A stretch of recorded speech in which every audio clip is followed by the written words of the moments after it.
Ne viens pas, tu nous fais honte, ne me rappelle plus. Ces mots-là, je les ai lus sur l'écran de mon téléphone un 23 décembre au soir. Mon fils, mon Théris, celui que j'avais porté, nourri, aimé pendant 38 ans. Je me souviens de mes mains qui tremblaient, du froid qui est entré dans ma poitrine, du silence de cette maison, soudainement trop grande. J'ai relu le message 10 fois, puis 20, comme si les mots allaient changer. Ils n'ont pas changé. Le lendemain, c'était Noël. J'ai mis la table pour une personne. J'ai allumé une bougie. J'ai regardé la chaise vide en face de moi et j'ai pleuré dans mon assiette de dinde froide. Puis j'ai pris un stylo et j'ai commencé à écrire une lettre. Une lettre que je n'avais jamais eu le courage d'écrire. Une lettre où j'ai mis chaque humiliation, chaque silence, chaque larme que j'avais avalée pour garder la paix. Je ne savais pas encore que cette lettre changerait tout. Je m'appelle Théomira Rochebonne. J'ai 63 ans. Et voici ce qui s'est passé quand mon fils m'a rejeté, puis est revenu frapper à ma porte 2 mois plus tard. Parfois, on fait confiance à ceux qui ne la méritent pas. Et vous, avez-vous déjà été déçu par quelqu'un que vous aimiez? Racontez-moi votre histoire dans les commentaires, j'aimerais vous lire. Avant de vous raconter comment tout s'est brisé, laissez-moi vous parler de l'époque où j'étais encore une mère aimée. Théris est né un matin de mai 1986. Il pleuvait sur Lyon ce jour-là, mais pour moi, le soleil entrait dans la chambre d'hôpital. Mon mari, Roland, tenait ma main. Quand l'infirmière a posé ce petit être contre ma poitrine, j'ai su que ma vie venait de trouver son sens. Roland est mort quand Théris avait 12 ans. Cancer du pancréas. 4 mois entre le diagnostic et l'enterrement. Je me souviens d'avoir promis à Roland, la veille de sa mort, que je prendrais soin de notre fils, qu'il ne manquerait de rien. Fais-en un homme bien, Théomira, m'avait-il murmuré. J'ai tenu cette promesse comme on tient un serment sacré. Pendant des années, c'était nous deux contre le monde, Théris et moi. Je travaillais comme comptable dans un cabinet d'expertise.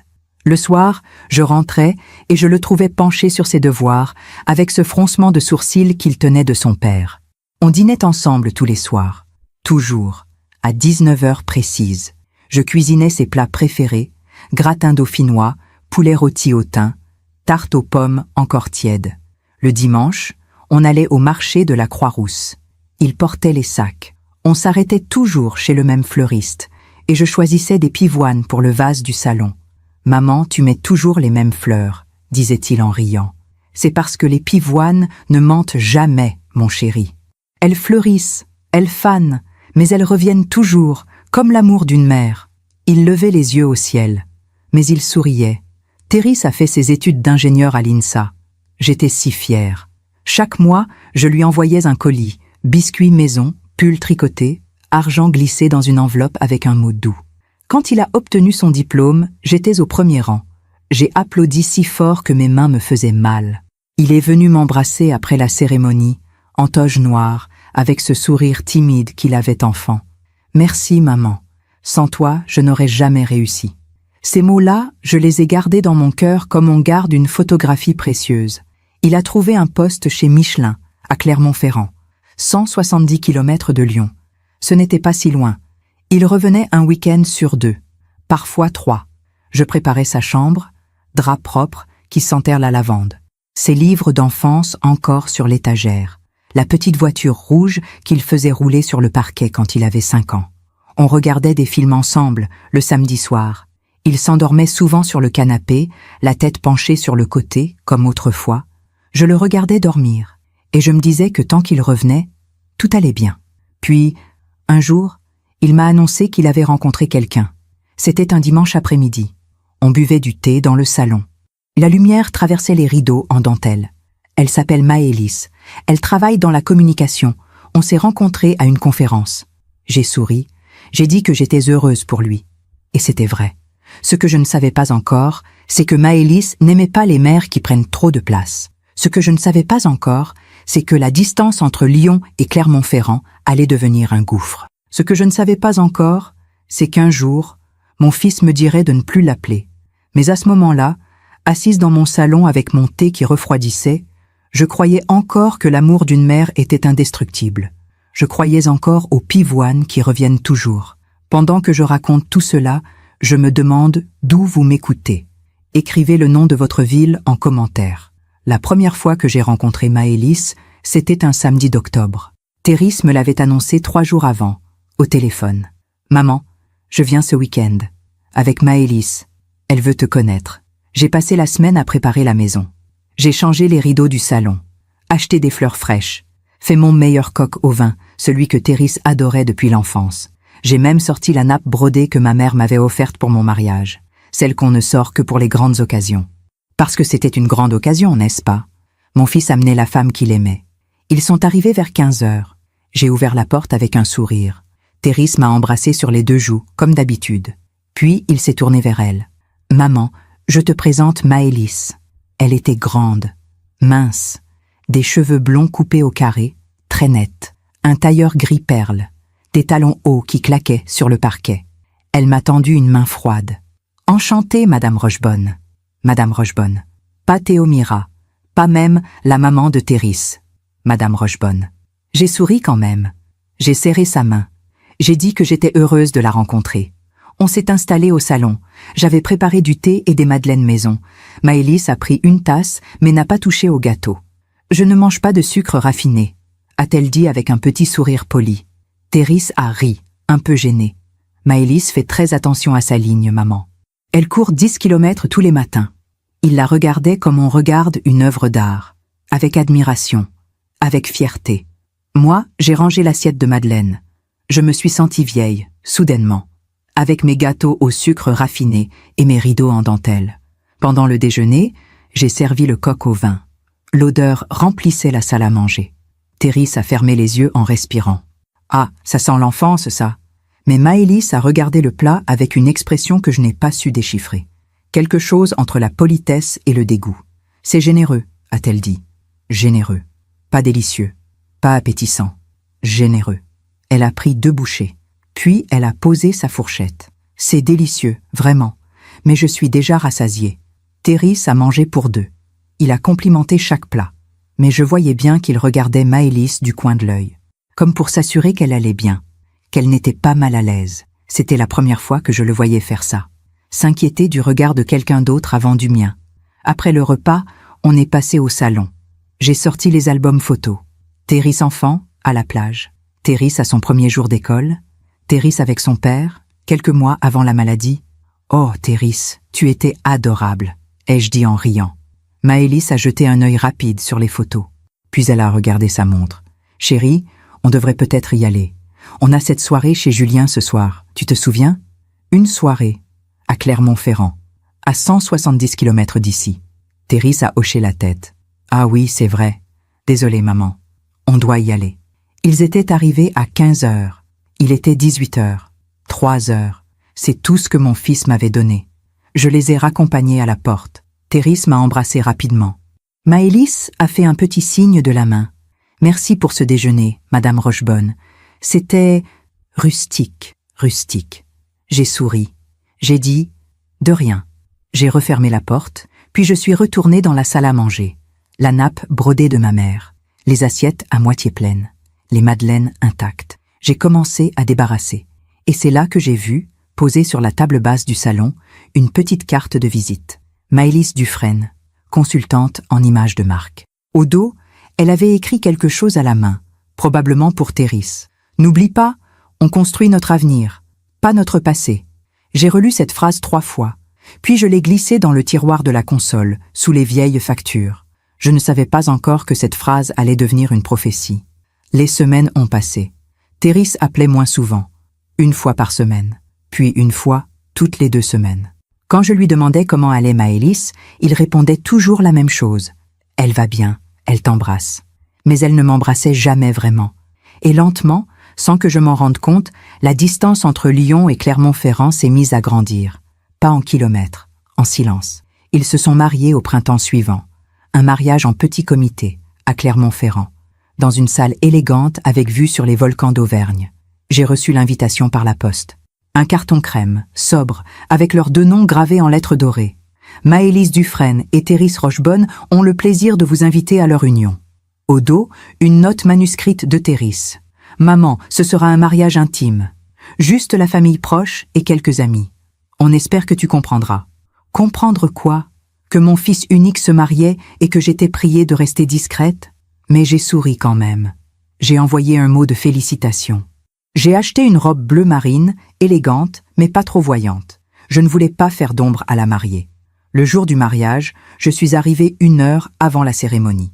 La salle était décorée de roses blanches et de bougies. Tout était parfait. Glacial. Parfait. Maëlys portait une robe fourreau ivoire, très moderne, très épurée. Ses cheveux blonds étaient tirés en arrière. Elle ressemblait à une statue de porcelaine.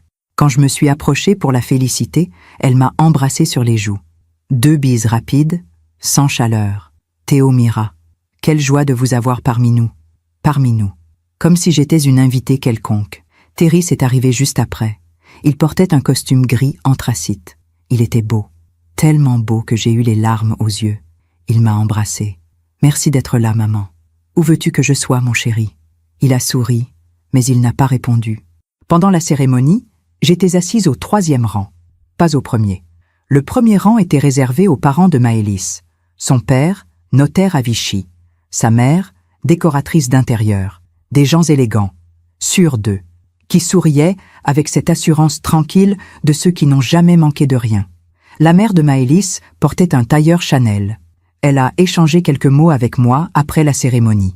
Vous devez être fiers de Théris. Maëlys nous dit qu'il a un brillant avenir chez Michelin. Je suis très fière de lui. Je l'ai toujours été. Elle a hoché la tête avec un sourire poli. Puis, elle s'est éloignée pour saluer d'autres invités. J'ai compris à ce moment-là que je n'étais pas dans le bon monde.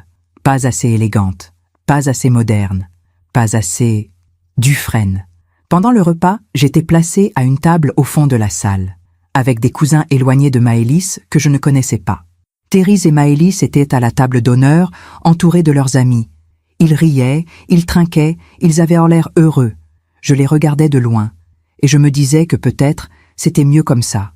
Peut-être que je devais accepter de devenir une ombre dans la vie de mon fils, pour qu'il puisse être heureux, pour qu'il puisse briller sans que je le retienne. Vers 22 heures, Théris est venu me voir.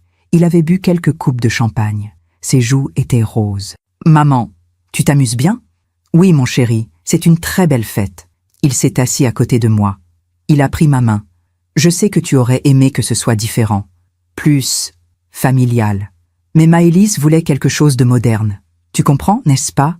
J'ai serré sa main. « Bien sûr que je comprends. Du moment que tu es heureux. » Il a souri. Il m'a embrassé sur le front. « Merci, maman. Merci d'être toujours là. » Puis il est reparti vers sa table, vers sa femme, vers sa nouvelle vie. Et moi, je suis restée assise là, avec ma robe bleue marine et mon sourire figé. Les mois ont passé. Théris s'appelait de temps en temps, toujours rapidement, toujours entre 2 rendez-vous. « Ça va, maman ?»« Oui, mon chéri. Et toi ?»« Oui, oui. On est très occupés. Maëlys a beaucoup de projets, moi aussi. On te rappelle bientôt. » Bientôt. C'est un mot qui peut durer des semaines. Un dimanche, j'ai tenté de l'inviter à déjeuner. Comme avant. « Théris, ça fait longtemps. Tu pourrais venir ce week-end. Je ferai ton gratin dauphinois. » Il y a eu un silence au bout du fil. « Maman, on a beaucoup de choses en ce moment. Maëlys organise un dîner important samedi. Et dimanche, on va chez ses parents. »« Ah, d'accord. Une autre fois alors. »« Oui, une autre fois. Promis. » J'ai raccroché.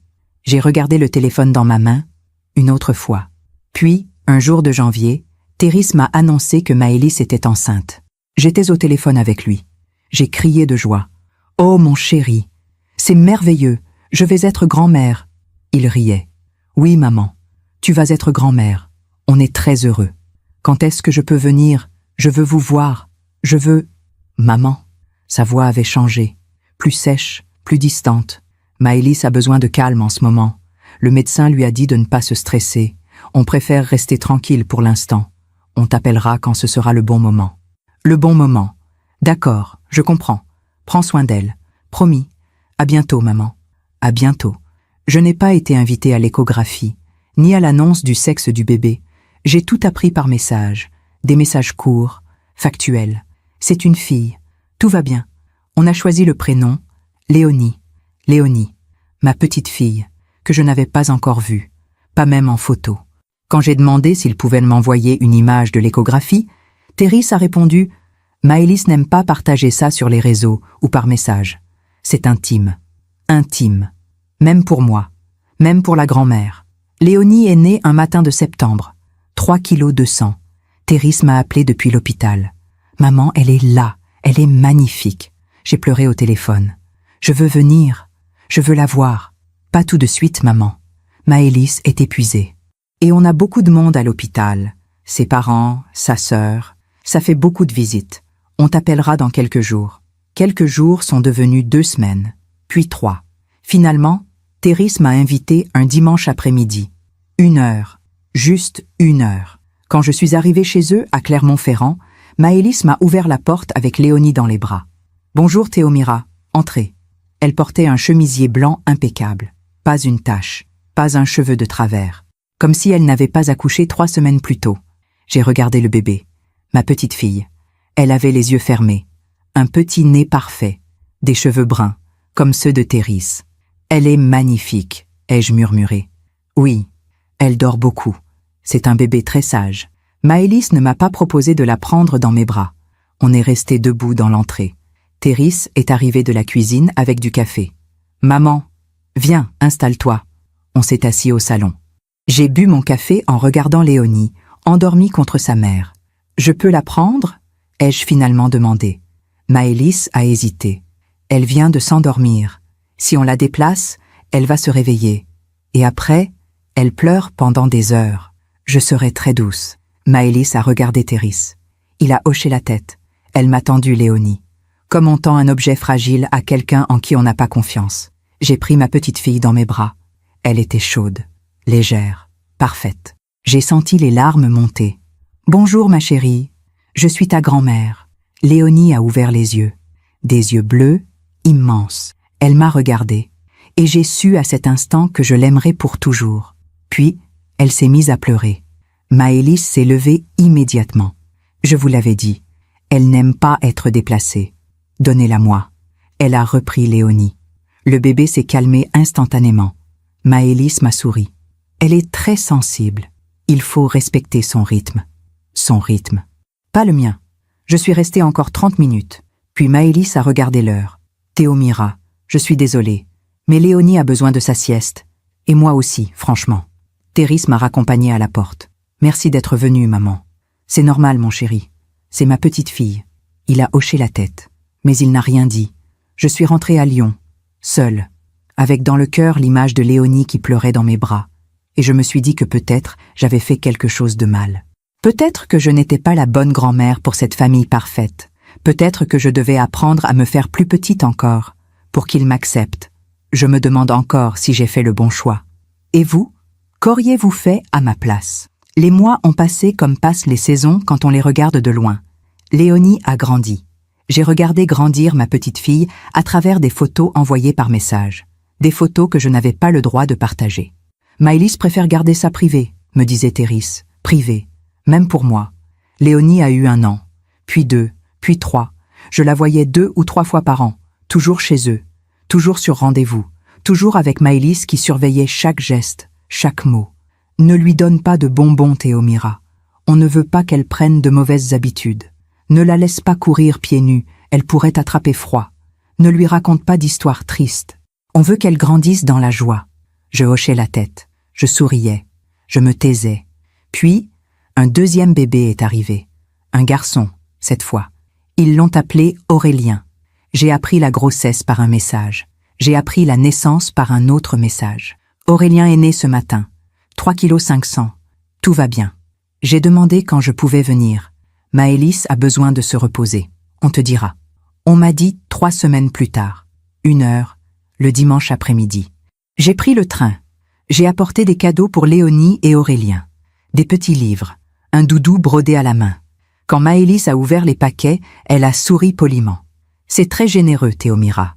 Mais nous avons déjà beaucoup de jouets.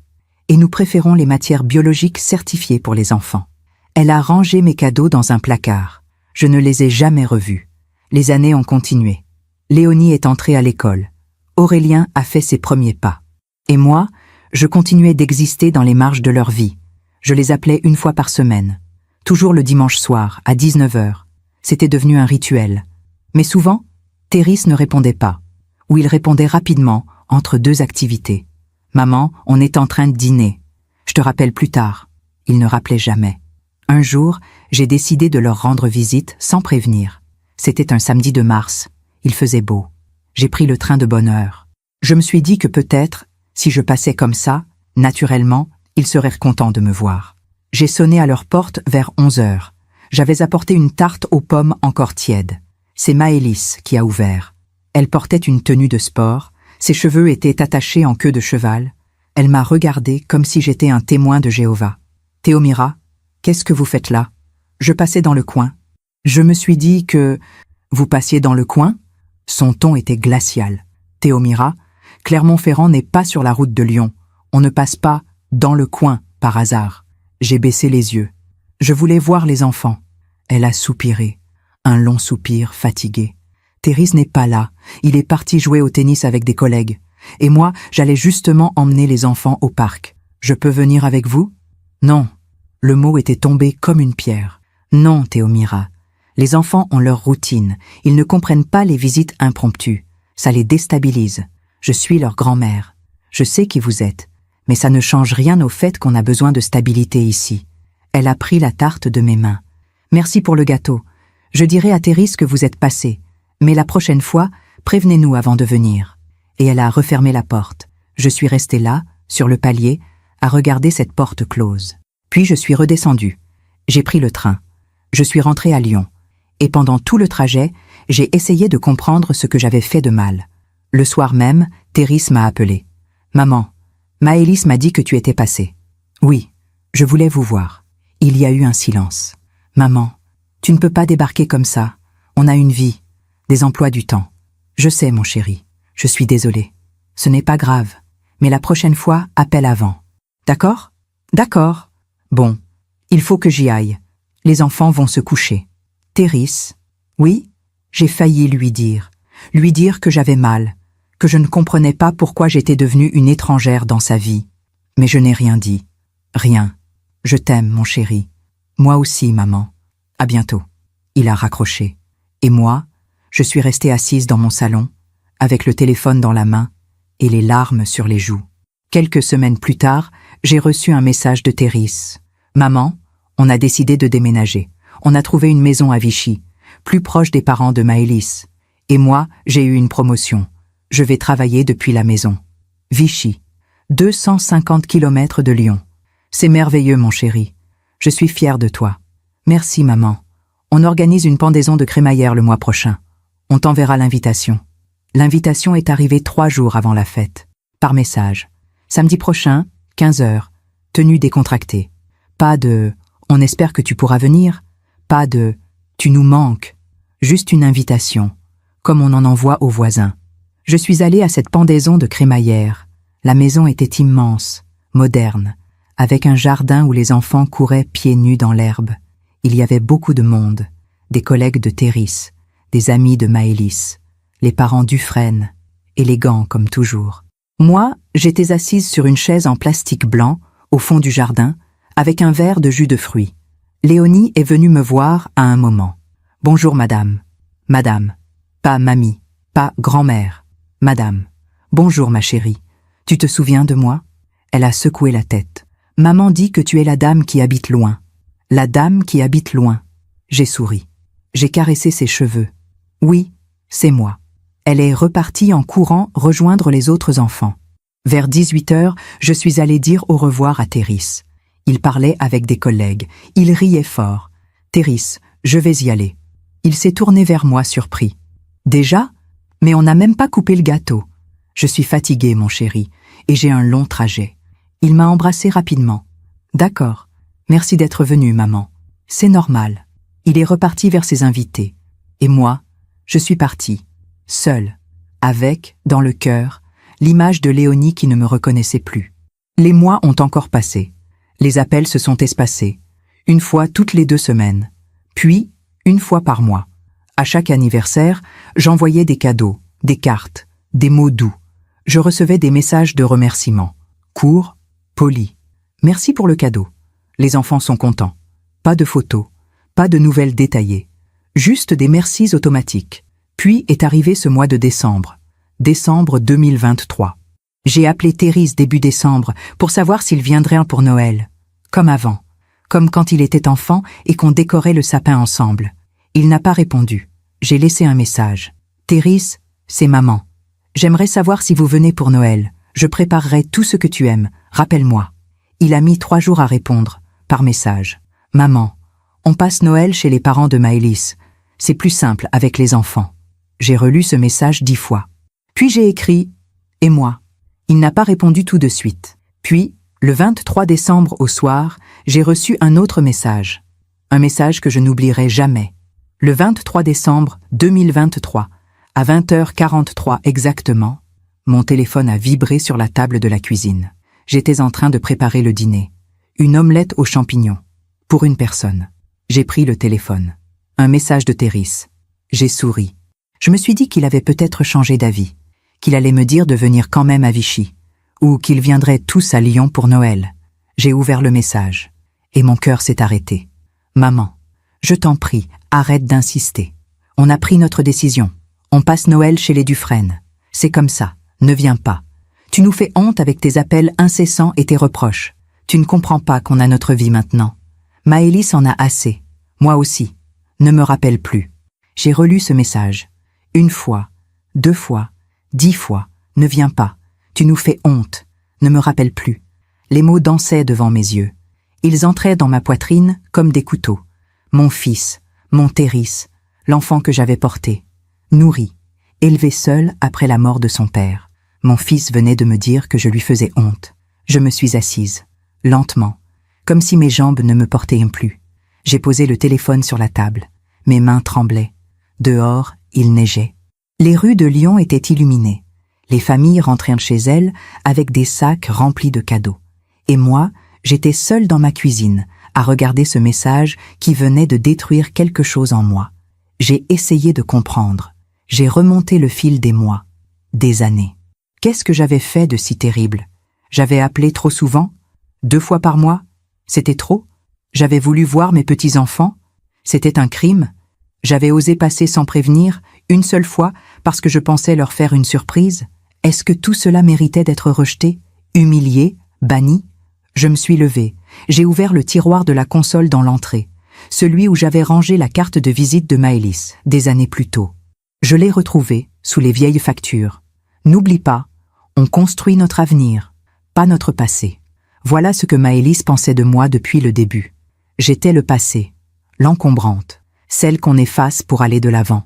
Et Thérèse l'avait laissé faire. Pire, il était devenu comme elle. Cette nuit-là, je n'ai pas dormi. Je suis restée assise dans le salon, à regarder les photos accrochées au mur.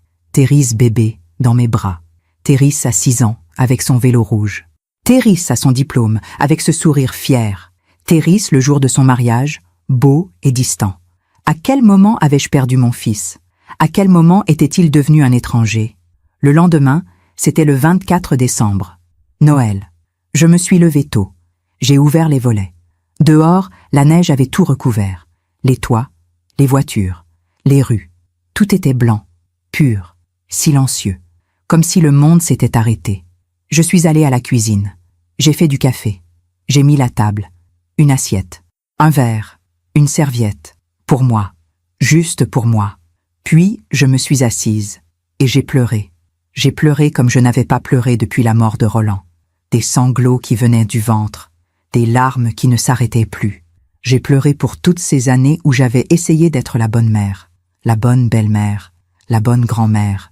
J'ai pleuré pour toutes ces fois où j'avais ravalé ma douleur pour ne pas déranger. J'ai pleuré pour cette petite fille qui ne me reconnaissait plus. J'ai pleuré pour ce fils qui avait honte de moi. Vers midi, j'ai essuyé mes larmes. Je me suis levée. J'ai sorti une feuille de papier. Une belle feuille, blanche et épaisse, celle que j'utilisais pour les lettres importantes. J'ai pris mon stylo, le stylo plume que Roland m'avait offert pour nos 10 ans de mariage, et j'ai commencé à écrire. Mon fils, aujourd'hui c'est Noël. Je suis seule dans cette maison où tu as grandi. La maison où ton père et moi t'avons élevé avec tout l'amour dont nous étions capables. Tu m'as dit de ne plus t'appeler. Tu m'as dit que je te faisais honte. Alors j'écris. Parce qu'il y a des choses que je dois te dire.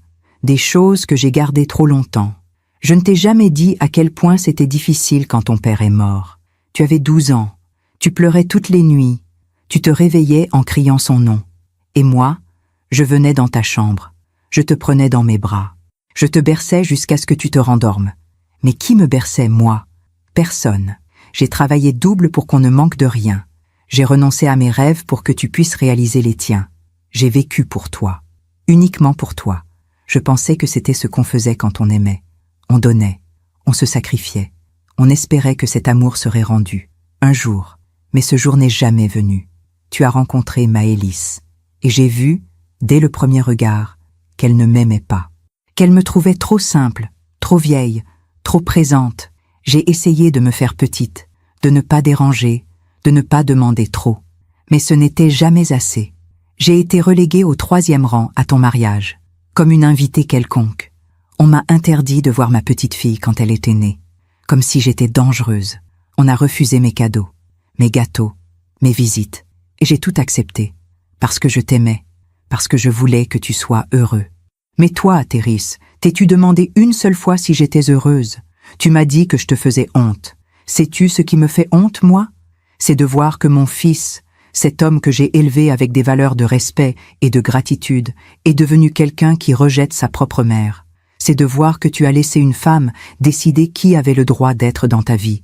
C'est de voir que tu as oublié d'où tu venais, qui t'a nourri, qui t'a consolé, qui a payé tes études. Qui a pleuré de joie le jour de ton diplôme? Qui a prié pour toi chaque soir? Aujourd'hui, je suis seule.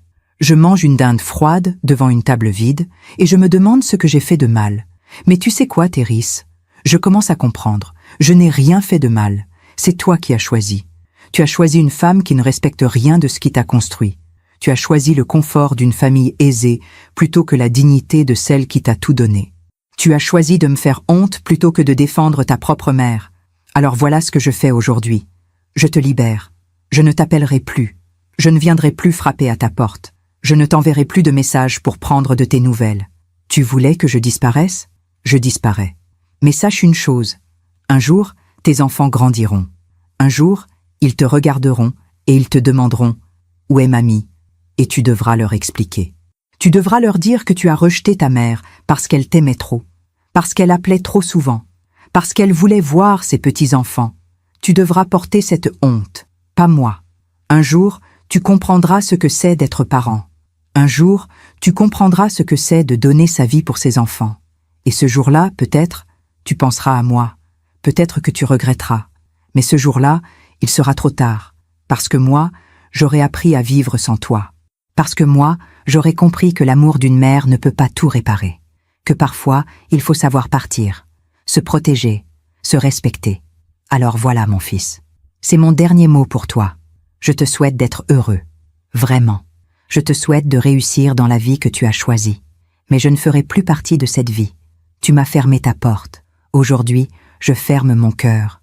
Non par vengeance, mais par survie. Parce qu'une mère peut tout donner. Mais elle ne peut pas disparaître pour faire plaisir à son enfant. Prends soin de toi. Prends soin de tes enfants. Et si un jour, tu te demandes où je suis, regarde cette lettre. Elle sera ma réponse. Ta mère, Théomira. J'ai relu cette lettre 3 fois. Puis, je l'ai pliée. Soigneusement. En 4. Je l'ai glissée dans une enveloppe blanche. J'ai écrit sur l'enveloppe « Pour Théris, quand il sera prêt à comprendre ». Et je l'ai rangée dans le tiroir de ma table de nuit. Après ça, j'ai mangé. Seule. En silence. J'ai regardé la télévision, des films de Noël, des familles heureuses qui s'embrassaient sous le gui. Vers 23 heures, je suis allée me coucher. Et pour la première fois depuis des années, j'ai dormi. Profondément. Comme si écrire cette lettre avait libéré quelque chose en moi. Comme si, enfin, j'avais dit la vérité. Je ne savais pas encore que 2 mois plus tard, mon téléphone sonnerait. Je ne savais pas encore que Théris m'appellerait, désespérée, pour me demander de l'aide. Je ne savais pas encore que cette lettre que j'avais écrite dans la douleur et la solitude, deviendrait mon arme la plus puissante. Pas une arme pour détruire, une arme pour me libérer. Janvier et février sont passés dans un brouillard étrange. Pour la première fois depuis des années, je n'ai pas appelé Théris. Pas une seule fois. Pour la première fois, je n'ai pas envoyé de message pour prendre des nouvelles. Pour la première fois, j'ai vécu comme si mon fils n'existait plus. Ce n'était pas facile. Chaque dimanche soir, à 19 h, mon doigt se posait sur son nom dans mon téléphone. par réflexe, par habitude. Mais je ne l'appelais pas. Je posais le téléphone. Je respirais. Et je me répétais les mots de ma lettre. Je te libère. J'ai commencé à remplir mes journées autrement. Je me suis inscrite à un cours de peinture à l'aquarelle, le mardi après-midi. Quelque chose que j'avais toujours voulu faire, mais que je n'avais jamais eu le temps. J'ai rejoint un club de lecture à la bibliothèque du quartier. On se réunissait le jeudi soir pour discuter de romans. J'ai rencontré des femmes de mon âge. Certaines veuves comme moi, d'autres divorcées, d'autres encore qui avaient aussi des enfants distants. On parlait, on riait, on partageait nos histoires sans jugement. Pour la première fois depuis longtemps, je me sentais moins seule. Un soir, en février, une femme du club de lecture m'a invitée à dîner chez elle. Elle s'appelait Colette. Elle avait 67 ans et un rire contagieux. On a bu du vin rouge. On a mangé du gigot d'agneau. On a parlé de nos vies. À un moment, elle m'a demandé « Tu as des enfants, Théomira ?» J'ai hésité. « J'ai un fils. Il habite loin ?»« Oui, à Vichy. »« Tu le vois souvent ?» J'ai regardé mon verre. « Non, plus maintenant. » Colette a hoché la tête. Elle n'a pas posé d'autres questions. Elle a juste posé sa main sur la mienne. « Moi non plus. Je ne vois plus ma fille. Ça fait 3 ans. Dispute familiale. Héritage. » Elle a souri tristement. « On pense qu'on va mourir de chagrin. Mais on survit. On apprend à vivre autrement. » J'ai serré sa main et j'ai compris que j'étais sur le bon chemin. Le 24 février, un samedi matin, mon téléphone a sonné. J'étais en train de prendre mon petit déjeuner, des tartines beurrées et du thé. J'ai regardé l'écran. Thérisse. Mon cœur s'est arrêté. 2 mois. 2 mois de silence. Et maintenant, il appelait. J'ai laissé sonner. 1 fois, 2 fois, 3 fois. Ma main tremblait au-dessus du téléphone. Puis j'ai décroché. Oui, ma voix était sèche, distante. Je ne l'avais pas voulu. Mais c'est sorti comme ça. « Maman !» La voix de Thérisse était brisée, fatiguée. « Maman, j'ai besoin de te parler. Je t'écoute. » Il y a eu un long silence. J'entendais sa respiration au bout du fil. « Maman, on a un problème. Un gros problème. » J'ai attendu. Je n'ai rien dit. La boîte où je travaillais, ils ont fait faillite. J'ai été licenciée en janvier. Mon cœur s'est serré malgré moi. « Oh, Thérisse !»« Attends, ce n'est pas tout. » Sa voix tremblait. On avait contracté un gros crédit pour la maison. Un crédit sur 30 ans. Avec mon salaire et celui de Maëlys, on y arrivait. Mais là, je ne retrouve rien. Le marché de l'emploi est catastrophique et Maëlys, elle ne gagne pas assez seule. Et ses parents ? J'avais posé la question sans réfléchir. Thérisse a ri. Un rire amer. Ses parents ? Son père a investi tout son argent dans une société qui a coulé. Ils sont ruinés. Ils viennent de vendre leur maison à Vichy pour rembourser leurs dettes. Je ne savais pas quoi dire. « Maman, on ne peut plus payer le crédit. La banque nous a donné un ultimatum. On a 2 semaines pour quitter la maison. On est expulsés. » Le mot était tombé comme une bombe. Expulsé. Mon fils.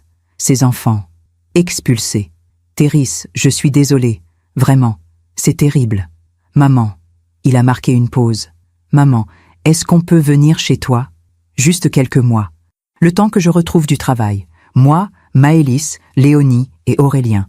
J'ai fermé les yeux. Voilà. Voilà pourquoi il appelait. Pas pour s'excuser.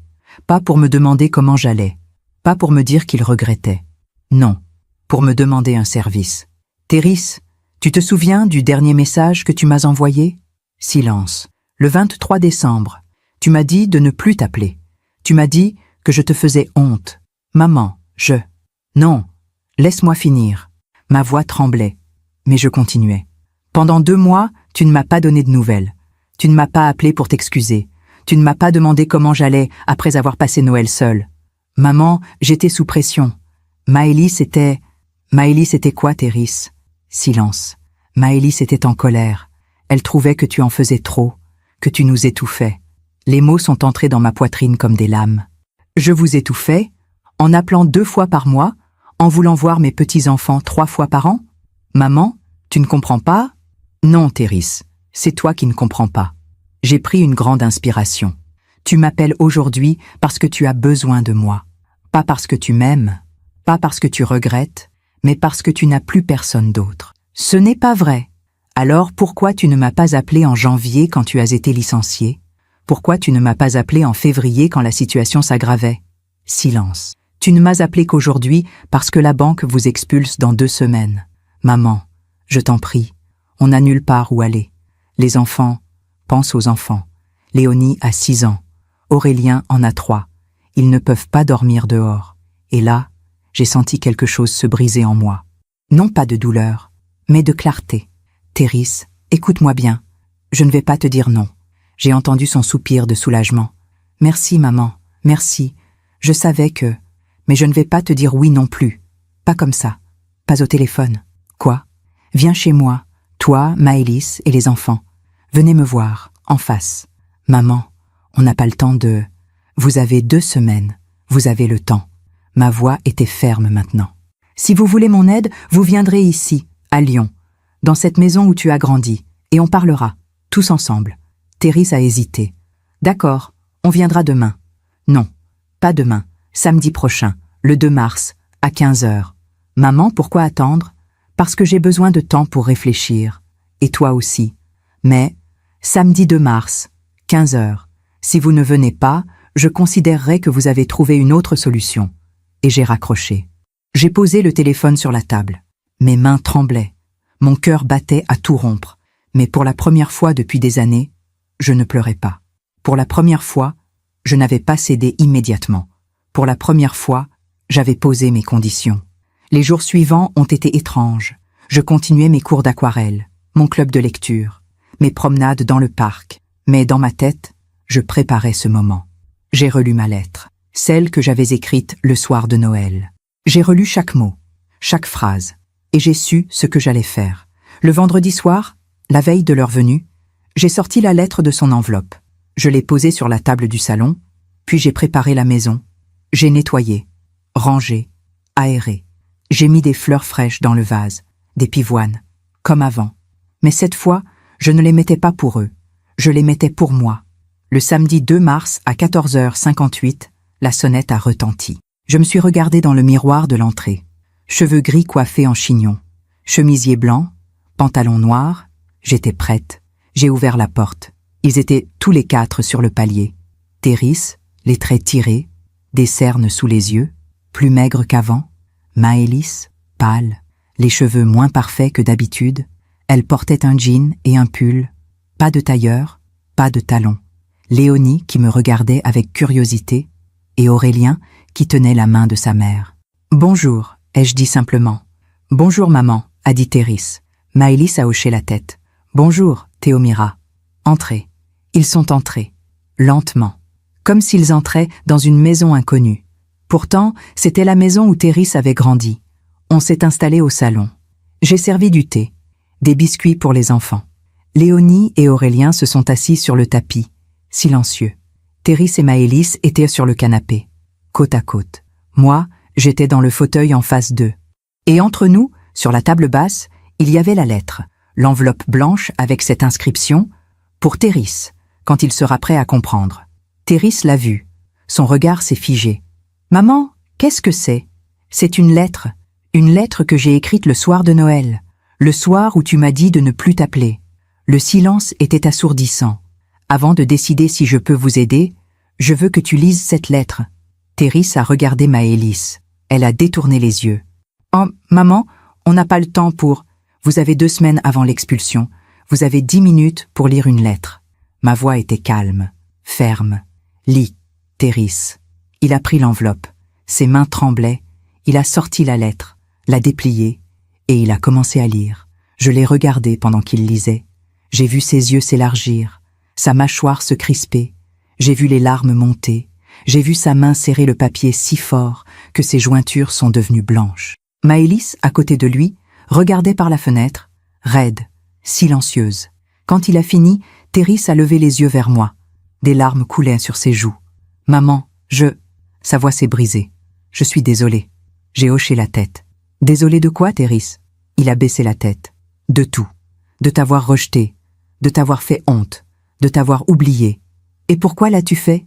Il a regardé Maëlys. Elle ne le regardait toujours pas. Parce que je voulais lui faire plaisir. Je voulais qu'elle soit heureuse. Et moi, le mot était tombé comme une pierre. Et moi, Théris, Est-ce que tu t'es demandé si j'étais heureuse? Il a secoué la tête. Les larmes coulaient librement maintenant. Non, je ne me le suis jamais demandé. Je me suis levée. J'ai marché jusqu'à la fenêtre. Dehors, le ciel était gris. Il allait pleuvoir. Pendant des années, j'ai essayé d'être la mère parfaite, discrète, compréhensive, effacée. Je me suis retournée vers eux. Et pendant des années, tu as tout pris, sans rien donner en retour. Therese sanglotait maintenant. Je sais, maman. Tu sais quoi exactement? Je me suis approchée. Tu sais que je t'ai élevée seule après la mort de ton père? Tu sais que j'ai travaillé 2 emplois pour payer tes études? Tu sais que j'ai renoncé à refaire ma vie pour que tu ne manques de rien? Oui. Alors pourquoi? Pourquoi m'as-tu traitée comme une étrangère? Il a regardé Maëlys. Elle fixait toujours le mur. Parce que Maëlys disait que... Non. J'ai coupé sa phrase. Non, Therese. Ne mets pas ça sur Maëlys. C'était ton choix. Il a hoché la tête. Tu as raison. C'était mon choix. Et j'ai eu tort. Maëlys s'est levée brusquement. Je ne vais pas rester ici à écouter ça. Sa voix était glaciale. Vous voulez qu'on rampe? Qu'on s'excuse à genoux? On a perdu notre maison? On n'a nulle part où aller. Et vous nous faites la morale? Je l'ai regardé droit dans les yeux. Non, Maëlys, je ne vous fais pas la morale. Je rétablis la vérité. La vérité? La vérité, c'est que vous êtes une mère possessive qui ne supporte pas que son fils ait grandi. Le silence est tombé comme une chape de plomb. Therese s'est levée. Maëlys, arrête. Non, elle nous fait venir ici pour nous humilier, pour nous faire payer. Tu as raison sur un point, ai-je dit calmement. Maëlys s'est tournée vers moi, surprise. Je vous fais venir ici pour que vous compreniez. J'ai pris la lettre des mains de Therese. Pendant des années, vous m'avez fait comprendre que je n'étais pas la bienvenue, que j'étais encombrante, que je faisais honte. J'ai regardé Maëlys. Aujourd'hui, c'est vous qui avez besoin de moi, pas l'inverse. Alors quoi? Vous allez nous jeter dehors, devant vos petits-enfants? J'ai regardé Léonie et Aurélien. Ils nous observaient, terrifiés. Mon cœur s'est serré. Non, je ne vais pas vous jeter dehors. Maëlys a eu un petit sourire de victoire. Mais je ne vais pas non plus vous accueillir comme avant. Le sourire a disparu. Je me suis assise. Voici ce que je propose. J'ai regardé Therese. Vous pouvez rester ici, toi, Maëlys et les enfants, le temps que tu retrouves du travail. Therese a soupiré de soulagement. Merci, maman. Merci, Mais, ai-je continué, il y aura des conditions. Maëlys s'est raidie. Quelles conditions? Premièrement, respect. Vous vivrez sous mon toit. Vous respecterez mes règles, mes horaires, ma maison. J'ai marqué une pause. Deuxièmement, participation. Vous contribuerez aux tâches ménagères, aux courses, au ménage. Je ne suis pas votre domestique. Maëlys a ouvert la bouche pour protester, mais je l'ai arrêté. Troisièmement, reconnaissance. Chaque semaine, vous me direz merci, pas par obligation, mais parce que vous comprendrez ce que je fais pour vous. J'ai regardé Therese dans les yeux.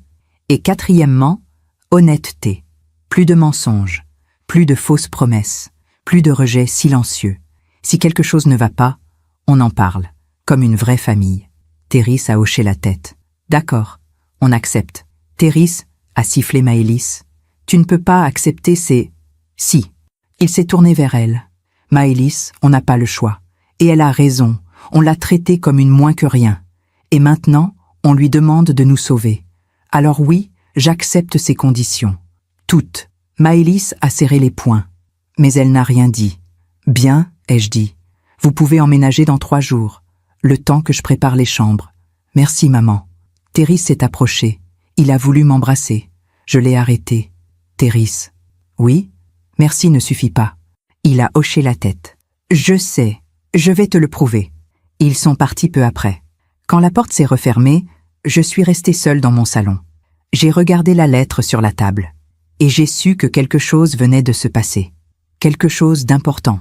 Je n'avais pas cédé par faiblesse. J'avais accepté par force. La force de poser mes limites. La force de dire la vérité. La force de me respecter. Enfin, les 3 jours suivants, j'ai préparé la maison. J'ai vidé la chambre d'amis pour Therese et Maëlys. J'ai installé un lit d'appoint pour Léonie dans l'ancien bureau. Et j'ai transformé un coin du salon en petit espace pour Aurélien. Ce n'était pas grand. Ce n'était pas leur villa moderne de Vichy avec ses 4 chambres et son jardin. Mais c'était propre, accueillant. Et c'était chez moi. Le mardi 5 mars, en fin d'après-midi, Une camionnette de location s'est garée devant la maison. J'ai regardé par la fenêtre. Terry s'est descendu le premier. Il portait un carton. Ses épaules étaient voûtées. Maëlys est sortie ensuite. Elle tenait Aurélien par la main. Elle regardait la rue, la maison, avec une expression que je n'arrivais pas à déchiffrer. Dégoût? Résignation? Honte? Peut-être les trois. Léonie trottinait derrière eux avec un petit sac à dos rose. J'ai ouvert la porte avant qu'il ne sonne. Entrez. Terry est entré avec son carton. Il l'a posé dans l'entrée. Merci, maman. Maëlys est passée devant moi sans un mot. Elle a regardé le salon, l'escalier, la cuisine ouverte. C'est petit, a-t-elle murmuré. C'est ce que j'ai, ai-je répondu calmement. Elle n'a rien ajouté. Pendant l'heure suivante, ils ont monté leurs affaires. Des cartons, des valises, quelques meubles qu'ils avaient pu sauver. Pas grand-chose, finalement. Toute une vie réduite à 10 cartons et 3 valises. Je les ai regardés s'installer. Je les ai aidés à porter certaines choses. Mais je n'ai pas fait tout le travail à leur place. C'était une des conditions. Participation. Le soir, j'ai préparé le dîner. Rien d'extraordinaire. Une soupe de légumes, du pain, du fromage. On s'est tous assis autour de la table de la cuisine. Une petite table ronde qui pouvait accueillir 6 personnes, mais où on était serré. Léonie me regardait avec curiosité. « Tu es qui, toi ?»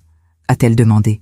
Mon cœur s'est serré. « Je suis ta grand-mère, ma chérie. »« Ah, maman dit que tu es la dame qui habite loin. » Maëlys a toussé. « Léonie, mange ta soupe. »« Mais c'est vrai, tu l'as dit. »« Léonie !» La petite s'est tue. Elle a plongé sa cuillère dans son assiette. Le repas s'est déroulé dans un silence pesant. Terry mangeait en regardant son assiette. Maëlys poussait sa soupe sans vraiment manger. Les enfants chuchotaient entre eux. À la fin du repas, j'ai dit « Demain matin, petit déjeuner à 8 heures. Ensuite, on établit un planning. Qui fait quoi? Quand? Comment ?» Terry a hoché la tête. « D'accord, maman. » Maëlys n'a rien dit. Cette nuit-là, j'ai eu du mal à dormir. J'entendais des murmures à l'étage, des pas, des portes qui s'ouvraient et se fermaient. J'entendais Maëlys chuchoter, mais je ne comprenais pas les mots. Je l'imaginais en train de se plaindre, de critiquer, de maudire cette situation. Mais je m'en fichais. Pour la première fois, je n'essayais plus de leur plaire. Les premiers jours ont été difficiles. Maëlys refusait de participer aux tâches ménagères. Elle restait dans sa chambre avec son téléphone, ou elle sortait avec les enfants sans prévenir. Quand je lui demandais de mettre la table ou de faire la vaisselle, elle soupirait. « J'ai 2 enfants à gérer, Théomira. Je n'ai pas le temps pour ça. Moi non plus. Je n'ai pas le temps. Mais je le fais quand même. » Elle levait les yeux au ciel. Terry, lui, essayait. Il cherchait du travail toute la journée. Il envoyait des CV. Il passait des entretiens en visio. Il faisait les courses quand je le lui demandais. Mais je voyais bien qu'il était épuisé. Pas seulement physiquement, moralement. Un soir, environ 2 semaines après leur arrivée, Maëlys et Terry se sont disputés. J'étais dans ma chambre, mais j'entendais tout. Les murs n'étaient pas épais. « Je ne supporte plus cette situation !» criait Maëlys. « On vit comme des pauvres, dans cette maison minuscule, avec ta mère qui nous surveille tout le temps. » Maëlys, baisse d'un ton. Elle va t'entendre. Et alors? Qu'elle m'entende. Je n'en peux plus, Terry. On n'a pas le choix. On aurait pu aller à l'hôtel. Avec quel argent? On n'a plus rien. Tout ça, c'est de ta faute. Si tu n'avais pas perdu ton emploi, ce n'est pas moi qui ai perdu mon emploi, Maëlys. C'est la boîte qui a fermé. Oui, eh bien, tu aurais dû voir venir. Un silence. Puis la voix de Terry, plus basse. Pourquoi tu es toujours comme ça? Pourquoi tu ne peux jamais reconnaître que tu as tort? Parce que je n'ai pas tort. C'est ta mère qui nous impose ces règles ridicules, ces horaires, ces conditions. Ces conditions, Maëlys, c'est parce qu'on l'a traitée comme de la merde pendant des années. J'ai entendu un sanglot étouffé. Puis plus rien. Le lendemain matin, Maëlys est descendue avec une valise. Elle l'a posée dans l'entrée. Je pars. Terry était derrière elle, livide. Maëlys, attends. Non. J'ai appelé ma sœur. Elle habite à Nantes. Je vais chez elle, avec les enfants. Mon sang s'est glacé. Tu emmènes les enfants? Elle m'a regardé. Oui, ce sont mes enfants. Et ton mari? Mon mari peut rester ici, avec sa mère, puisqu'il préfère lui obéir plutôt qu'à moi. Terry a attrapé son bras. Maëlys, ne fais pas ça. Lâche-moi. On est une famille. Une famille? Elle a ri. Un rire amer, cassé. Quelle famille, Terry? Une famille qui vit chez belle-maman parce que monsieur a tout perdu? Ce n'est pas ma faute. Tout est ta faute. Elle a ouvert la porte. Viens, Léonie. Aurélien. On s'en va. Les enfants sont apparus en haut de l'escalier. Léonie tenait son sac à dos rose. Aurélien suçait son pouce. On va chez Tati? A demandé Léonie. Oui, ma chérie, on va chez Tati. Thérèse s'est effondrée. Maëlys, je t'en supplie, ne pars pas. Pas comme ça. Elle a hésité, juste une seconde. Puis elle a secoué la tête. J'ai besoin de réfléchir. Seule. Elle a pris la main des enfants. Elle est sortie. La porte s'est refermée. Thérèse est resté là, debout dans l'entrée, à regarder la porte close. Puis il s'est effondré sur le sol. Et il a pleuré. Je me suis approchée. Lentement. Je me suis assise à côté de lui. Je n'ai pas dit un mot. Je n'ai pas posé ma main sur son épaule. Je l'ai juste laissé pleurer. Parce que parfois, il faut toucher le fond pour comprendre. Après un long moment, Thérèse a relevé la tête. Je l'ai perdu. Peut-être. Il m'a regardé, les yeux rouges. Comment tu fais? Comment je fais quoi? Comment tu fais pour rester debout après tout ce qu'on t'a fait?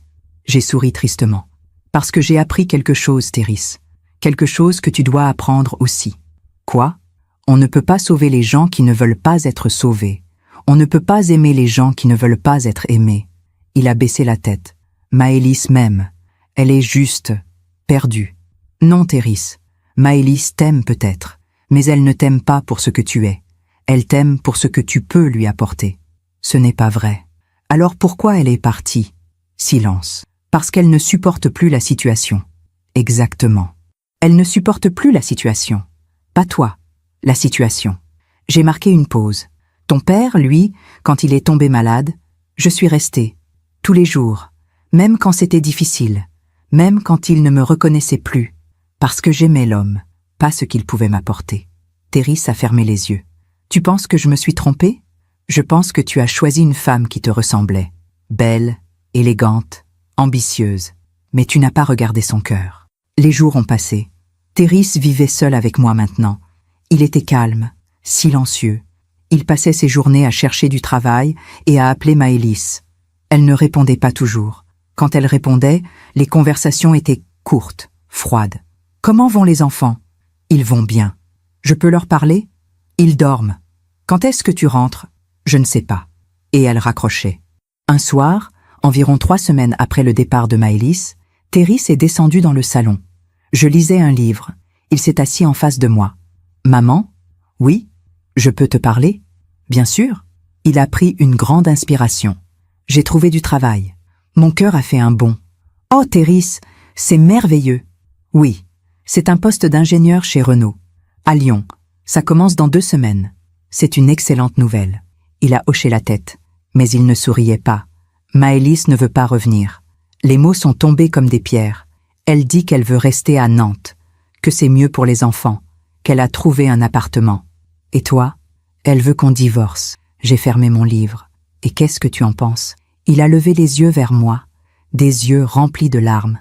Je pense que j'ai tout perdu, maman. Ma femme, mes enfants, ma maison, tout. Non. Si. Non, Thérèse. Tu n'as pas tout perdu. Qu'est-ce qu'il me reste? Je me suis levée. Je me suis approchée de lui. Il te reste ta dignité. Il te reste ton nouveau travail. Il te reste la possibilité de reconstruire ta vie. J'ai posé ma main sur son épaule. Et il te reste ta mère. Il a éclaté en sanglots. Il m'a serré dans ses bras. Je suis désolée, maman.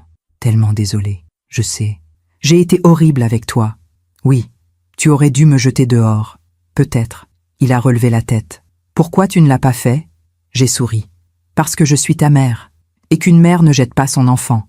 Même quand il le mériterait. Les semaines ont continué. Thérèse a commencé son nouveau travail. Il partait tôt le matin. Il rentrait tard le soir. Mais il était différent maintenant. Il mettait la table sans que je le lui demande. Il faisait la vaisselle. Il sortait les poubelles. Et surtout, il me parlait. Vraiment parlait. Comment s'est passée ta journée, maman? Bien. J'ai eu mon cours d'aquarelle. Et toi? Intense. Mais ça va. Ça fait du bien de travailler. On dînait ensemble. On regardait la télévision. On parlait de tout et de rien. Comme avant. Comme quand il était jeune. Sauf que maintenant, il était un homme. Un homme brisé. Mais un homme qui apprenait. Un soir d'avril, on était assis tous les deux dans le salon. Thérèse regardait son téléphone. Maëlys a envoyé des photos des enfants. Montre-moi. Il m'a tendu le téléphone. Léonie et Aurélien sur une plage. Ils souriaient. Ils avaient l'air heureux. Ils sont beaux, ai-je murmuré. Oui. Tu les vois bientôt? Dans 2 semaines. J'ai le droit de les voir un week-end sur 2. C'est déjà ça. Il a hoché la tête. Maman? Oui? Merci. De quoi? De m'avoir sauvée. J'ai secoué la tête.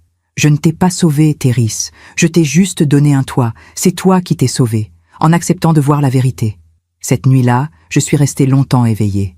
Je pensais à tout ce qui s'était passé, au message cruel de Noël, à la lettre que j'avais écrite, au moment où Thérèse avait lu cette lettre et où j'avais vu son visage se briser, au départ de Maëlys, aux larmes de mon fils, et je me suis rendu compte de quelque chose. Je n'avais pas voulu me venger. Je n'avais pas voulu les punir. J'avais juste voulu survivre, me respecter, poser des limites, et sans que je le veuille, sans que je le cherche, la vie avait fait le reste. Maëlys avait perdu sa maison, son statut, sa vie parfaite. Thérèse avait perdu sa femme, ses enfants au quotidien, ses illusions. Et moi, j'avais retrouvé mon fils. Pas le fils parfait que j'avais rêvé, mais un fils humain, brisé, repentant. Un fils qui, enfin, me regardait vraiment. La vie n'avait pas rendu justice par vengeance. Elle avait rendu justice par équilibre. Chacun avait récolté ce qu'il avait semé. Maëlys avait semé l'orgueil. Elle récoltait la solitude. Thérèse avait semé l'ingratitude. Il récoltait la perte. Et moi, j'avais semé la dignité. Et je récoltais la paix. Les mois ont passé. L'été est arrivé. Thérèse s'était installée dans une routine. Il travaillait chez Renault. Il voyait ses enfants un week-end sur 2. Et il vivait chez moi. Pas comme un invité. Comme un fils qui avait enfin compris. Il payait une pension. Il participait à tout. Et surtout, il était présent. Vraiment présent. Un samedi matin de juin, on prenait le petit déjeuner ensemble sur la terrasse. Il faisait beau. Les pivoines du jardin étaient en fleurs. « Maman, j'ai quelque chose à te dire. » J'ai levé les yeux de mon café. « Je t'écoute. Le divorce est prononcé. C'est officiel depuis hier. » J'ai hoché la tête. « Comment tu te sens ?» Il a regardé son café. Soulagé, triste, les deux en même temps. C'est normal. Maëlys a la garde principale. Moi, j'ai un week-end sur 2 et la moitié des vacances. Et financièrement, je paie une pension alimentaire. Ce qui est juste. Ce sont mes enfants. Il a marqué une pause. Mais tu sais ce qui est étrange? Quoi? Maëlys voulait que je paie aussi pour elle. Une pension compensatoire. Et le juge a refusé. J'ai froncé les sourcils. Pourquoi? Parce qu'elle travaille, parce qu'elle a des revenus. Et parce que... Il a hésité. Parce que quoi? Parce que le juge a dit qu'elle avait quitté le domicile conjugal de son propre chef, sans raison valable. Je n'ai rien dit, mais j'ai pensé à quelque chose. La vie rend toujours ce qu'on lui donne. Maëlys avait voulu tout contrôler, tout diriger. Elle avait cru qu'elle pouvait partir et tout garder. Mais la justice avait vu clair. Et ses parents? Ai-je demandé. Thérèse a soupiré. Ils ont vendu leur maison à Vichy. Ils vivent maintenant dans un petit appartement à Nantes, près de Maëlys, pour l'aider avec les enfants. Ils l'aident financièrement? Non, ils ne peuvent pas. Ils ont tout perdu dans leurs investissements. Il a bu une gorgée de café. Le père de Maëlys a dû fermer son étude de notaire. Faillite personnelle. Il cherche du travail maintenant, à 62 ans. Je me suis souvenu de cet homme élégant au mariage de Thérèse, sûr de lui, hautain. Cet homme qui m'avait à peine regardé parce que je n'étais pas assez bien. Et maintenant, il cherchait du travail. Je n'ai pas ressenti de joie, juste une forme de compréhension. La vie avait fait son travail. Et Maëlys? Comment va-t-elle? Thérèse a hésité. Elle a du mal. Comment ça? Elle travaille beaucoup. Elle s'occupe des enfants seule. Ses parents l'aident, mais ils sont âgés. Fatigués. Elle a quelqu'un dans sa vie? Il a secoué la tête. Non. Elle dit qu'elle n'a pas le temps, qu'elle doit se concentrer sur les enfants. Il a marqué une pause. Mais tu sais ce qu'elle m'a dit la dernière fois qu'on s'est parlé? Quoi? Elle m'a dit qu'elle était fatiguée, qu'elle n'en pouvait plus, que personne ne l'aidait vraiment. J'ai pensé à toutes ces années où Maëlys avait rejeté mon aide. À toutes ces fois où elle m'avait empêché de voir mes petits-enfants. À toutes ces humiliations qu'elle m'avait infligées. Et maintenant, elle était seule, épuisée, sans soutien réel. Je n'ai pas ressenti de satisfaction, juste une forme de tristesse, parce que tout ça aurait pu être évité si elle avait accepté l'amour qu'on lui offrait, si elle avait compris que la famille, ce n'est pas une question de statut, c'est une question de cœur. Oh, elle me demande parfois si je peux prendre les enfants plus souvent, a continué Thérèse. Et tu le fais? Oui, quand je peux. Mais avec mon travail, ce n'est pas toujours possible.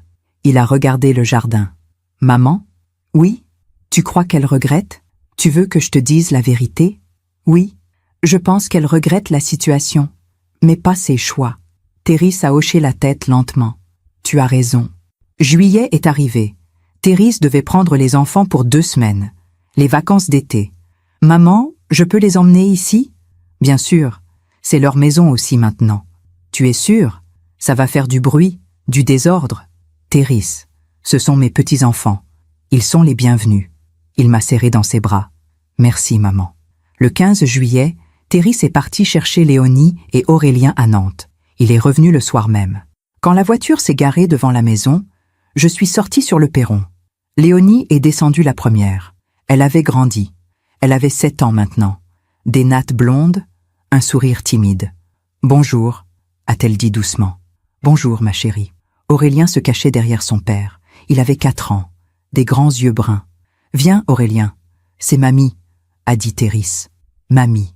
Le mot a résonné dans mon cœur comme une cloche. Les premiers jours ont été étranges.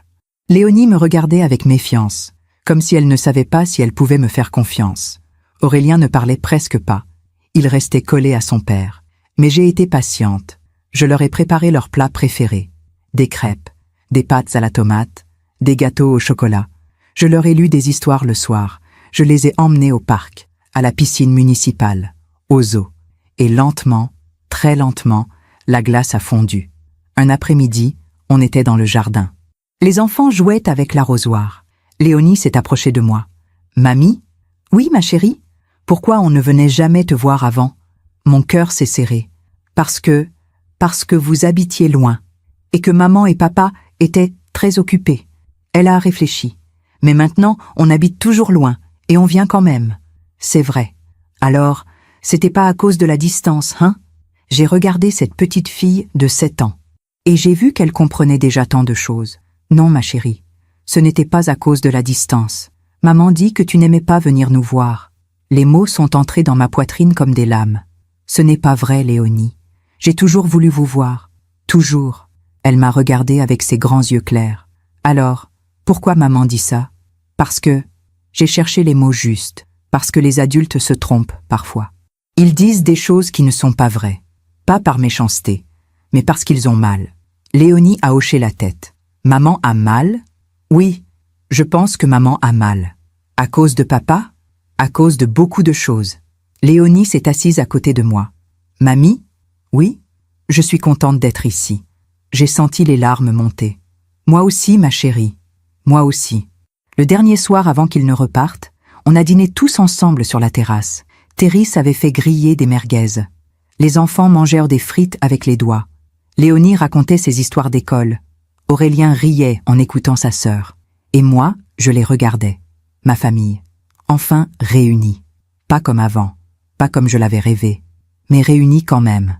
Après le dîner, Thérèse a mis les enfants au lit. Puis il est redescendu. On s'est assis dans le salon. « Maman, je dois te dire quelque chose. Je t'écoute. » Léonie m'a posé des questions. Sur pourquoi on ne te voyait pas avant. Elle m'en a posé aussi. Qu'est-ce que tu lui as dit? La vérité. Adaptée à son âge. Il a hoché la tête. Elle est intelligente. Elle comprend déjà beaucoup de choses. Oui, il a marqué une pause. Maman, tu sais ce qu'elle m'a dit avant de s'endormir? Non. Elle m'a dit, papa, c'est bien d'avoir une mamie. Tous mes copains ont une mamie. Maintenant, moi aussi. Les larmes ont coulé sur mes joues.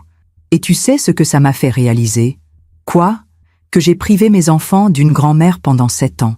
Que j'ai gâché 7 ans de souvenirs qu'ils auraient pu avoir avec toi. Il pleurait maintenant. Et ça, maman, je ne me le pardonnerai jamais. Je me suis approchée. J'ai pris ses mains. Thérèse, écoute-moi bien. Oui, on ne peut pas changer le passé. On ne peut pas rattraper ces 7 années. Je sais. Mais on peut construire l'avenir. Et c'est ce qu'on fait maintenant. Il a serré mes mains. Comment tu fais pour me pardonner? Parce que tu as changé, parce que tu as compris, et parce que tu es mon fils.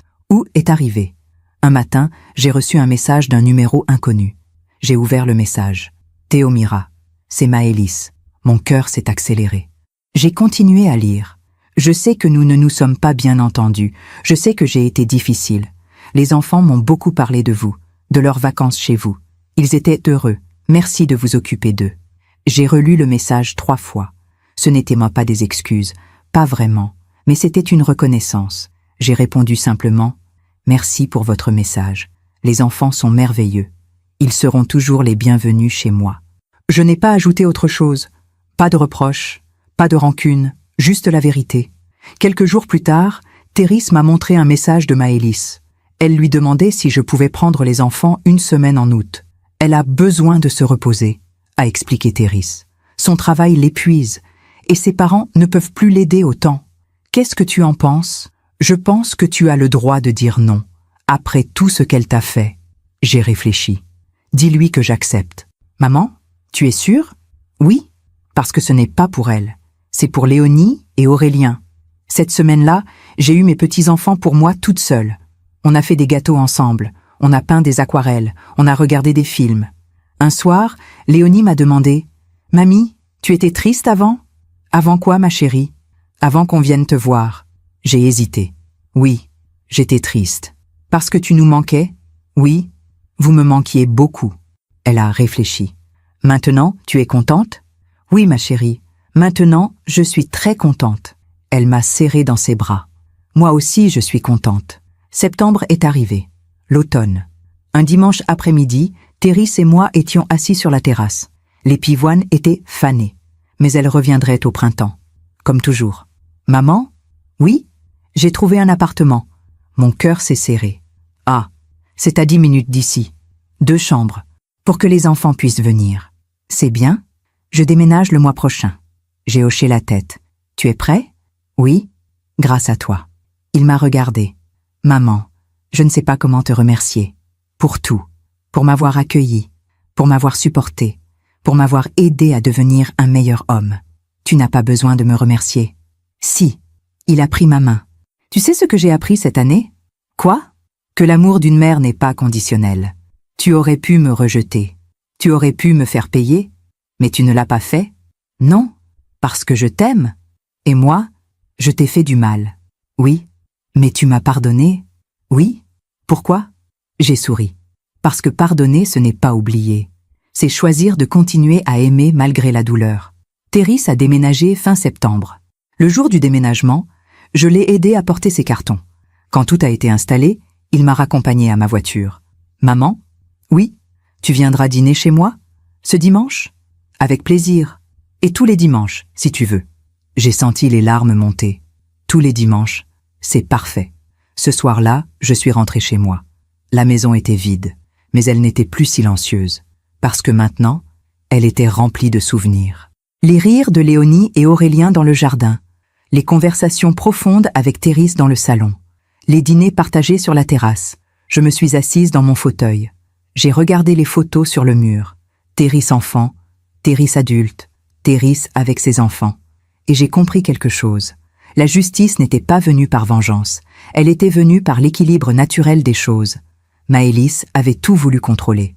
Elle s'était retrouvée seule, épuisée, sans le soutien qu'elle avait rejeté. Théris avait choisi l'orgueil et l'ingratitude.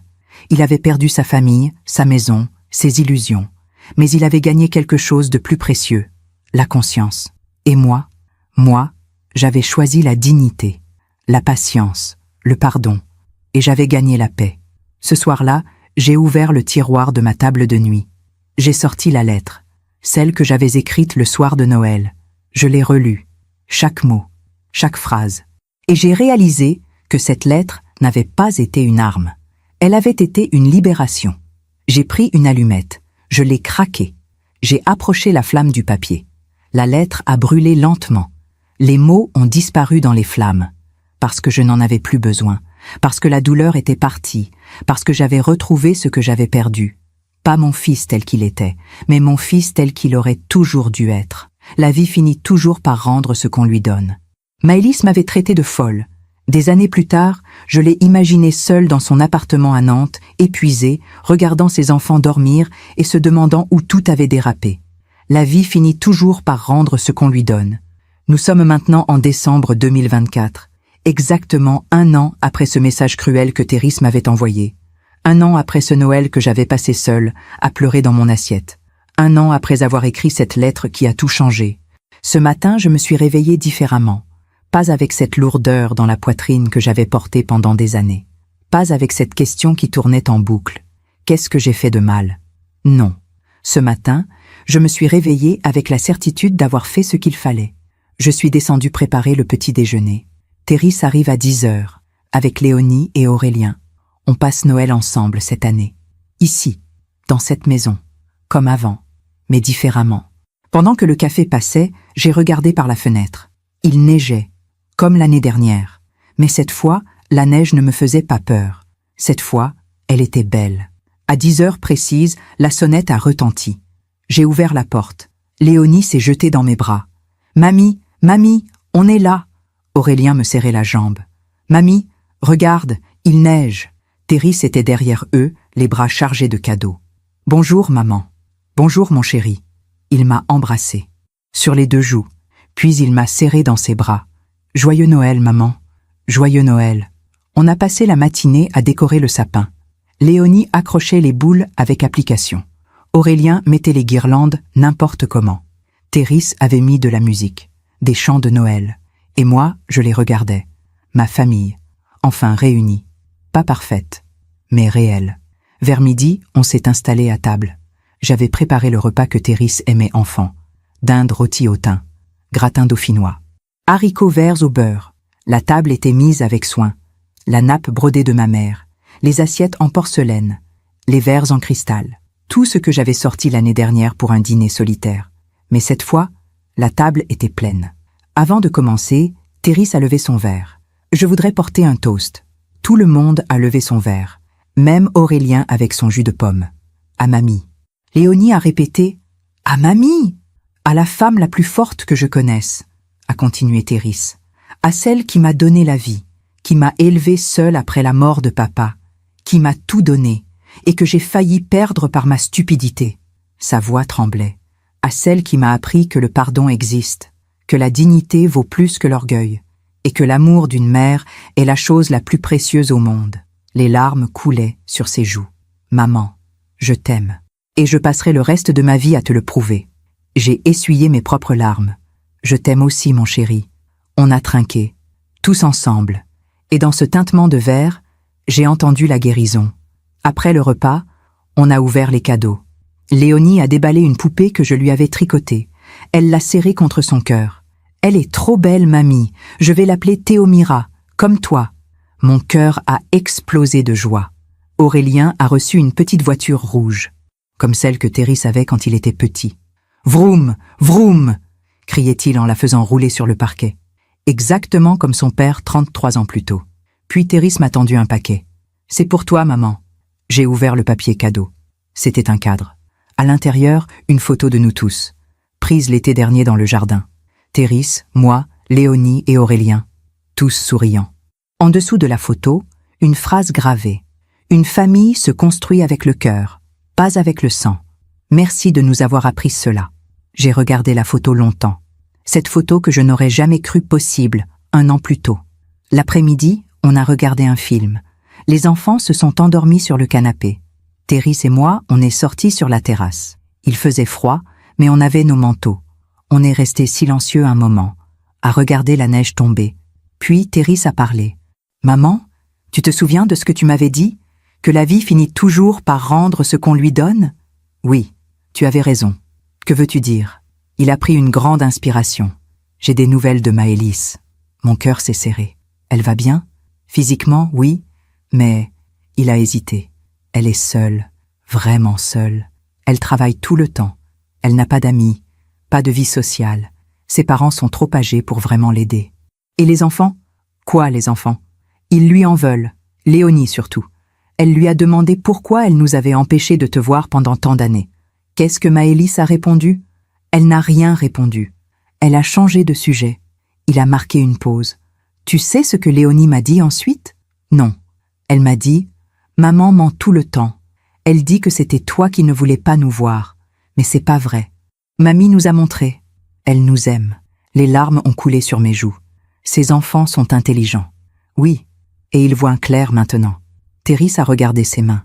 Maëlys m'a appelé la semaine dernière. Elle pleurait. Pourquoi? Parce que Léonie lui a dit qu'elle voulait venir vivre avec moi, qu'elle préférait être avec son père et sa mamie. Mon cœur s'est arrêté. Et qu'est-ce que tu as dit? J'ai dit non. Pourquoi? Parce que Léonie a besoin de sa mère. Même si sa mère n'est pas parfaite, même si elle a fait des erreurs. Il m'a regardé. Tu m'as appris ça, maman. Tu m'as appris qu'on ne rejette pas les gens, qu'on les aide à devenir meilleurs. J'ai pris sa main. Tu as bien fait. Mais tu sais ce qui est étrange? Quoi? Maëlys m'a demandé si tu accepterais de prendre les enfants plus souvent. Elle te l'a demandé? Oui. Elle a dit qu'elle avait besoin d'aide, qu'elle n'en pouvait plus, et que... Il a hésité. Et que les enfants sont heureux avec toi. Je n'ai rien dit pendant un long moment. Je pensais à toutes ces années où Maëlys m'avait rejeté, à toutes ces humiliations, à toutes ces portes fermées. Et maintenant, elle me demandait de l'aide. Qu'est-ce que tu en penses? A demandé Thérisse.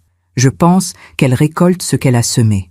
Oui, mais je pense aussi que les enfants ne doivent pas payer pour les erreurs de leurs parents. Thérisse m'a regardé, surpris. Tu veux dire que... Dis à Maëlys que j'accepte, que je prendrai les enfants aussi souvent que nécessaire. Maman, tu es sûre? Après tout ce qu'elle t'a fait? Oui, parce que ce n'est pas pour elle. C'est pour Léonie et Aurélien. Il m'a serré dans ses bras. Comment tu fais pour être si... bonne? Je ne suis pas bonne, Thérisse. Je suis juste en paix. On est rentré à l'intérieur. Les enfants dormaient toujours. Je me suis assise dans mon fauteuil. J'ai regardé ce salon où j'avais pleuré tant de fois. Ce salon où j'avais écrit cette lettre un soir de Noël. Ce salon où Thérisse avait lu cette lettre et où tout avait changé. Et j'ai compris quelque chose. La justice n'est pas venue par vengeance. Elle est venue par la vérité, par le courage de dire non, par le courage de poser des limites, par le courage de se respecter. Maëlys avait tout voulu contrôler. Elle avait tout perdu. Son mari, sa maison, son statut, sa tranquillité. Elle vivait maintenant ce que j'avais vécu. L'épuisement, la solitude, le poids d'être seule avec des enfants. Mais la différence, c'est qu'elle n'avait personne vers qui se tourner, parce qu'elle avait rejeté tous ceux qui voulaient l'aider. Thérisse, lui, avait perdu beaucoup, mais il avait gagné l'essentiel, la conscience, l'humilité, la gratitude. Il était devenu l'homme que son père aurait voulu qu'il soit. Et moi, j'avais gagné la paix. Pas la paix de ceux qui n'ont jamais souffert, mais la paix de ceux qui ont traversé la tempête et qui ont survécu. Ce soir-là, après que Thérisse et les enfants soient partis, je me suis assise à ma table. J'ai pris un stylo, une feuille de papier, et j'ai commencé à écrire. Pas une lettre de douleur cette fois, une lettre de sagesse. À toutes les femmes qui m'écoutent, je m'appelle Théomira. J'ai 63 ans, et voici ce que la vie m'a appris.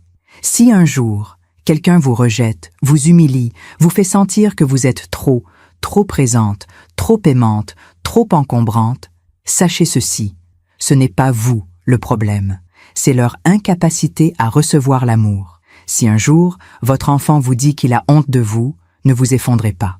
Respirez, pleurez si vous devez pleurer, mais ne vous perdez pas, parce que la honte qu'il ressent ne vient pas de vous.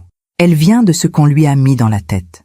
Et un jour, quand la vie le frappera, et elle le frappera, car la vie n'épargne personne, il reviendra. Il reviendra parce qu'il comprendra. Et quand il reviendra, vous aurez un choix à faire.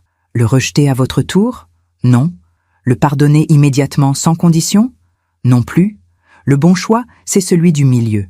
Ouvrez votre porte, mais posez vos limites. Aidez, mais exigez le respect. Pardonnez.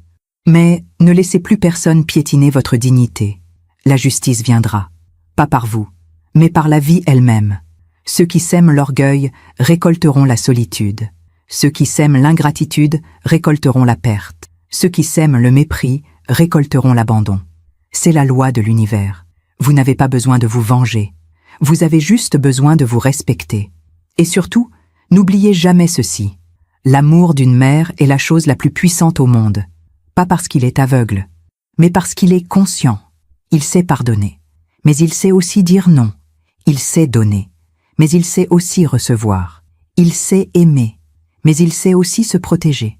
Si mon histoire peut aider ne serait-ce qu'une femme à ouvrir les yeux, à se lever, à se respecter, alors tout cela aura eu un sens. Alors toutes ces larmes n'auront pas été vaines. Alors toute cette douleur sera devenue sagesse. Prenez soin de vous, aimez-vous, et n'oubliez jamais que vous méritez le respect. Toujours. Avec toute mon affection, Théomira. J'ai posé le stylo, j'ai relu cette lettre, et j'ai souri. Dehors, la neige continuait de tomber.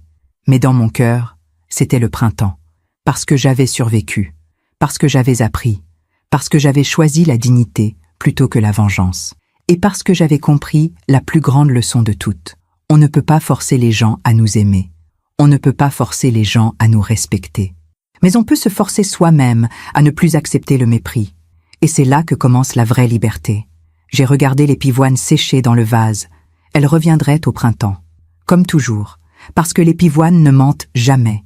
Elles fleurissent, elles fanent, mais elles reviennent toujours, comme l'amour d'une mère, comme la justice de la vie, comme l'espoir. Et moi, Théomira Rochebonne, 63 ans, je suis là, debout, en paix, libre. Si cette histoire a touché votre cœur, partagez-la avec quelqu'un que vous aimez. Parfois, une histoire change toute une vie. Abonnez-vous pour entendre d'autres femmes qui ont transformé la douleur en sagesse. Chaque jour, une femme, une leçon de vie. Que Dieu vous bénisse et à très bientôt.